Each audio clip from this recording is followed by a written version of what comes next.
Britain నుంచి భారీగా బంగారం నిల్వలను ఆర్బీఐ భారత్కు తరలించింది. దాదాపు 100 టన్నుల గోల్డ్ను దేశ ఖజానాలో చేర్చింది. విదేశాల్లో మన బంగారం నిల్వలు పెరగడంతో ఈ నిర్ణయం తీసుకుంది. బ్రిటన్ వాల్టుల్లో భద్రపరిచిన 100 టన్నుల బంగారాన్ని ఆర్బీఐ దేశ ఖజానాకు తరలించింది.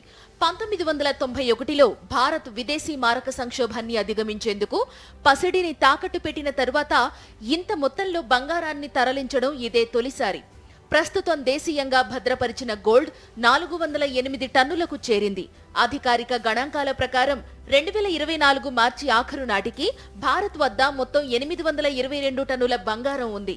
ఇందులో సుమారు 413.79 టన్నుల గోల్డ్ విదేశీ వాల్టుల్లో ఉన్నాయి. దేశంలో ముంబై, నాగ్పూర్లో బంగారాన్ని నిల్వ చేస్తున్నారు. కొన్నేళ్లుగా ఆర్బీఐ భారీగా బంగారాన్ని కొనుగోలు చేస్తూ వస్తోంది.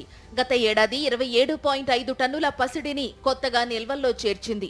ఈ ఏడాది కొనుగోళ్ల జోరు మరింత పెరిగింది. జనవరి, ఏప్రిల్ మధ్య 2023 మొత్తం కంటే 1.5 రెట్లు అధికంగా బంగారం కొనుగోలు చేసింది.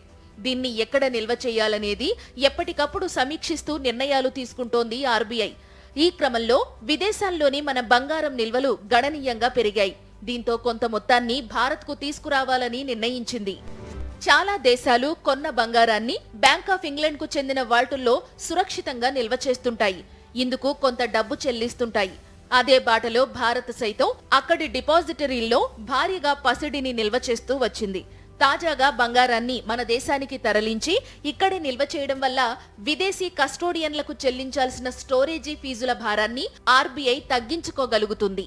రవాణా, భద్రత విషయాలను పరిగణనలోకి తీసుకుంటే 100 టన్నుల బంగారాన్ని భారత్కు తరలించడం మామూలు విషయం కాదు.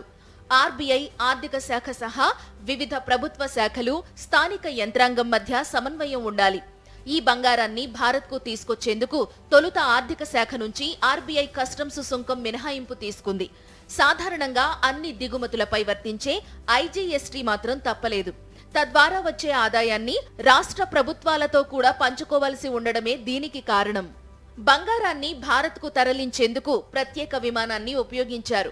పటిష్ట భద్రతా ఏర్పాట్లు చేశారు. బంగారాన్ని దేశీయ ఖజానాకు తరలించడంతో ఆర్బీఐ నిర్వహణ వ్యయాలు కొంత తగ్గుతాయి.